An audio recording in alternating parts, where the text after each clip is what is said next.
Hello friends, welcome to வெட்டி விமர்சனம். How to train you dragon part 1. இந்த படத்தினுடைய அனிமேஷன் ஏற்கனவே நம்ம பார்த்துருப்போம். ஸோ நான் இப்போது இந்த படத்தினுடைய லைவ் ஆக்ஷன் வந்தது. அதை போய் பார்க்குறதுக்கு முக்கியமான காரணம் என்னென்னு கேட்டிங்கன்னா, கண்டிப்பாக இந்த படம் வந்து அனிமேஷனுக்கும் லைவ் ஆக்ஷனுக்கும் எந்த அளவுக்கு டிஃப்ரென்ஷியேஷன் இருக்குது அப்படிங்கிறத பார்க்குறதுக்காக தான் போயிருந்தேன்.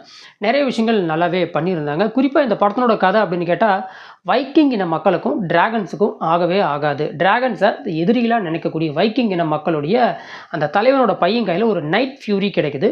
அதை கொல்ல சொல்கிறாங்க. பட் அதை அந்த பையன் கொல்லாமல் அதுக்கு பதிலாக இந்த டிராகன்ஸ் மேலே ஏறி சவாரி பண்ணி இதை நம்ம கூட ஒரு நண்பர்களாக பழகி வச்சுக்கலாம் அப்படின்னு சொல்லி ட்ரை பண்ணுறான். யாரும் ஆரம்ப கட்டத்தில் அதுக்கு ஒத்துக்க மாட்டாங்கிற. ஆனால் கடைசியாக தான் தெரியுது, சரி டிராகன்ஸை வச்சு நாம் வந்து ரைடர் ஆகலாம் அப்படிங்கிறதுக்காக அந்த டிராகன்ஸை எப்படி ஓட்டி பழகிறது அப்படிங்கிறது வந்து மக்களுக்கு அந்த பையன் கற்றுக் கொடுக்குறான். அதுக்கப்புறம் அவங்கள கற்றுக்கிட்டு டிராகன்ஸை தன்னுடைய நண்பர்களாக ஏற்றுக்கிறாங்க.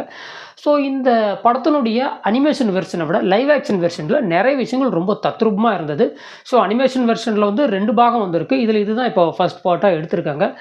என்னை பொறுத்த வரைக்கும் இந்த படத்தில் வந்து அந்த ஹீக்கப் கதாபாத்திரத்தில் நடிச்சிருக்கக்கூடிய அந்த பையனாகட்டும், அந்த ஹீக்கப்புக்கு கேர்ள் ஃப்ரெண்டாக வரக்கூடிய அந்த ஒரு கதாபாத்திரமாகட்டும், அதே மாதிரி இந்த லைவ் ஆக்ஷனில் அந்த டிராகன்ஸ் எல்லாம் எப்படி பண்ணியிருப்பாங்க, குறிப்பாக அந்த நைட் ஃபியூரி வந்து சும்மா வேறு லெவலில் க்ரியேட் பண்ணி வச்சுருப்பாங்க அனிமேஷனில். ஸோ இந்த லைவ் ஆக்ஷனில் எப்படி இருக்குது அப்படின்னு பார்க்க போயிருந்தால் உண்மையில் வேறு லெவலில் பண்ணி வச்சுருந்தாங்க. நிறைய இடத்துல ரொம்ப பட்டாசாக இருந்தது. நீங்கள் வந்து குழந்தைங்களோட போய் பார்க்கலாம். உங்கள் வீட்டில் குழந்தைங்க இருந்தால் கண்டிப்பாக இந்த படத்துக்கு கூட்டிகிட்டு போங்க. ரொம்ப என்ஜாய் பண்ணி பார்ப்பாங்க. அடல்ட் கண்டென்ட்டு வந்தது போனது அந்த மாதிரி எந்த கருமமும் இல்லாமல் ஒரு பர்ஃபெக்டான ஒரு பியூர் என்டர்டெயின்மெண்ட் ஆஃப் ஹாலிவுட் அப்படின்னா இந்த படத்தை நாம் சொல்லலாம். ஃப்ரீயாக இருந்தால் போய் பார்த்துட்டு உங்களோட கருத்தையும் வந்து கமெண்ட்டில் சொல்லுங்கள் நண்பர்களே.